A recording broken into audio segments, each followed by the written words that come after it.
8 horas e 32 minutos. Hoje a guerra de Israel contra o Hamas completa 50 dias. Ontem falávamos aqui na programação da Band News FM acompanhando a libertação dos reféns nessa etapa, nesse primeiro acordo de trégua na guerra. E é sobre esse assunto que conversamos agora com o professor de Relações Internacionais da ESPM, doutor em Ciência Política, especialista em Segurança Internacional, professor Gunter Hudzitz. Obrigada por atender a Band News FM, professor. Bom dia, tudo bem? Bom dia, Débora. Bom dia a todos que nos ouvem. Graças a Deus, tudo bem. Obrigada pela gentileza de nos atender, professor. 50 dias, ainda sem previsão do fim desse conflito e essa tensão ainda com muitos reféns. É claro que a gente comemora, eu nem sei se dá para usar essa palavra, mas um pouquinho de esperança aí com a libertação desse grupo que foi libertado ontem, mas ainda o caminho é longo pela frente, né? Como é que o senhor avalia esse período de conflito até aqui, em relação a avanços, a retrocessos, o que temos ainda como desafios? Bom, Débora, eu diria um pouquinho de alívio, né? Pelo menos alguns deles foram libertados, mulheres, crianças. Esse resultado foi por eu diria que 3 principais motivos. Primeiro, uma pressão muito grande da população israelense, em especial dos parentes desses sequestrados, que inclusive fizeram uma longa marcha até Jerusalém e vinham pressionando o governo para conseguir libertá-los. E o primeiro-ministro Netanyahu, que está numa situação política muito complicada, apesar da guerra, é a primeira vez na história de Israel que durante uma guerra você tem o pedido de renúncia de um primeiro-ministro. Isso nunca tinha acontecido antes. Então, politicamente, internamente, essa pressão foi muito grande.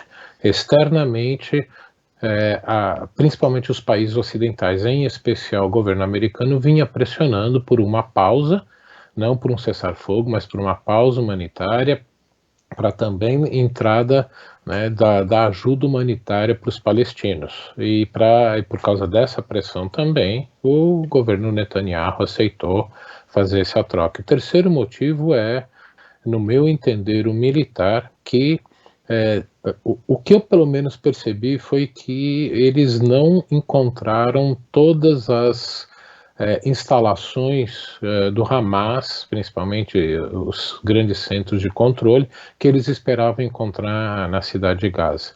Então, para começar uma segunda fase, como até o próprio primeiro-ministro Netanyahu já disse, essa guerra deve durar ainda mais uns 2 meses, isso mesmo, mais uns 2 meses, os militares israelenses precisam se preparar para o que fazer a seguir. E pelo que vem sendo noticiado, será uma incursão para o sul de Gaza. Por isso dessa pausa e por isso que essa guerra não terminou. Bom, professor, bom dia ao senhor, João Pedro Melo falando aqui. Eu queria tirar uma dúvida a respeito da questão relacionada aos atores que estão ali nas negociações de cessar-fogo e até na liberação de reféns. A gente tem visto muitos falar a respeito do Catar ter uma participação nessa questão. Eu queria entender o porquê do Catar estar tão envolvido nessas negociações e se, de repente, eles têm alguma relação com o Hamas, alguma relação, de repente, com esses bastidores desse confronto. Bom, o Catar tem uma situação muito delicada na região do Golfo. Primeiro, para todo mundo entender, há hoje uma disputa, há vários anos, e a gente está nesse resultado, em parte essa guerra é resultado dessa conjuntura regional de uma disputa de liderança regional entre a Arábia Saudita e o Irã. E o Catar, que é uma grande ilha no meio do Golfo, e que alguns chamam de Golfo Pérsico, alguns chamam de Golfo Arábico, dependendo de quem você está apoiando nessa disputa. Golfo Pérsico, não podemos esquecer, Irã, o herdeiro do antigo Império Persa. Então, o Catar, nessa posição, divide com o Irã a exploração de um gigantesco poço de gás. e por isso que precisou construir ao longo dos anos uma boa relação com o Irã, e isso veio desagradando a Arábia Saudita e, consequentemente, as outras monarquias árabes do Golfo. Tanto é que houve uma grande crise entre essas monarquias árabes e o Catar em 2017, que fecharam seu espaço aéreo para Qatar Airways. Então, o Catar tenta construir essa boa relação com o Irã e, ao mesmo tempo, tem uma ótima relação com os Estados Unidos, que tem sua principal base no Oriente Médio, nesse país. Então, por essa situação é que ele tem essa capacidade de diálogo com os dois lados e veio construindo isso como uma vantagem para si.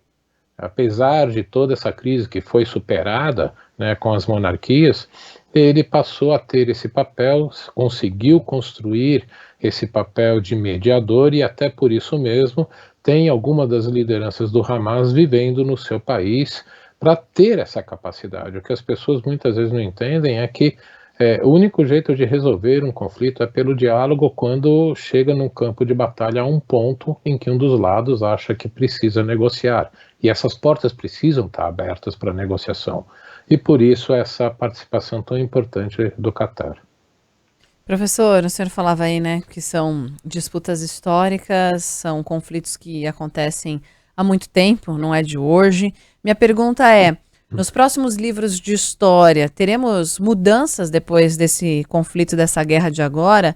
Muda algo depois dessa guerra, na sua avaliação?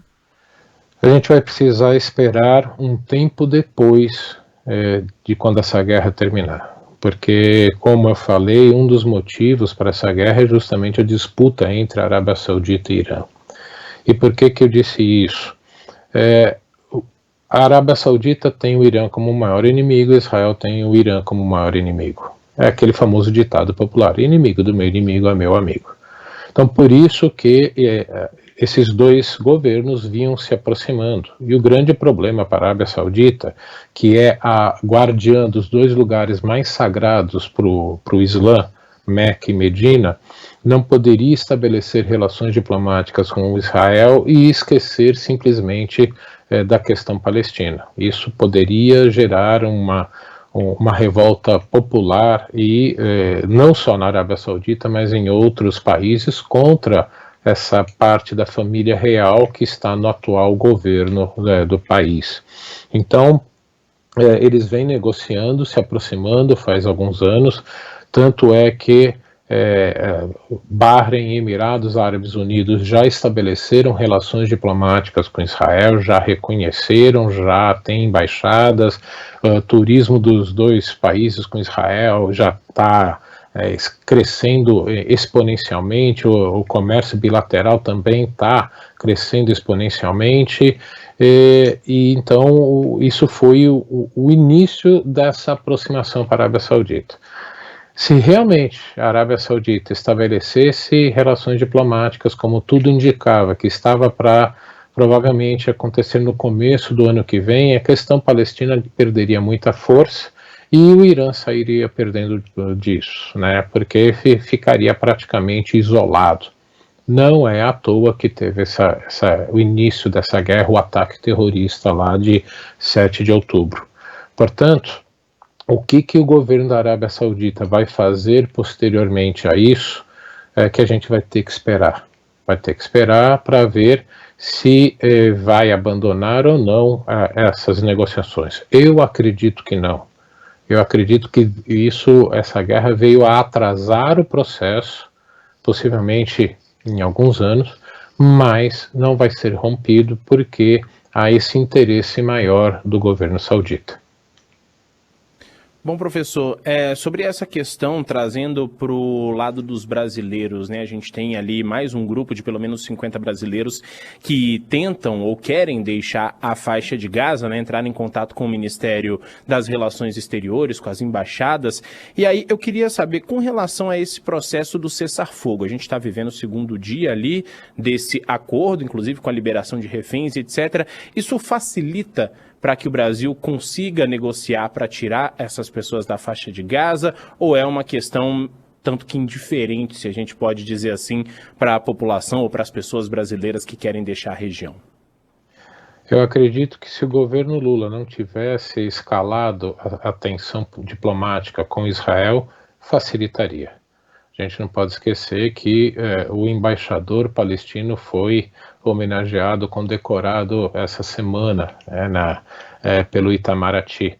Não foi presencialmente, o presidente Lula não esteve na cerimônia, mas é uma escalada da tensão. Então, infelizmente, por causa dessas posturas, falas, não podemos esquecer também o que o presidente Lula falou quando o primeiro grupo que estava ali na Palestina, em Gaza, chegou na base aérea de Brasília à noite. Foram falas que com certeza não foram muito bem recebidas no governo israelense. Então, por isso que eu acredito que não deva facilitar a saída deles, infelizmente.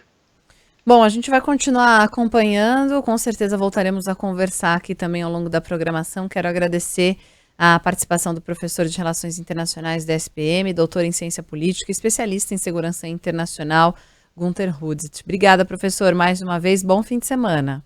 Eu que agradeço a oportunidade, bom fim de semana a todos. Obrigada. Agora 8h43.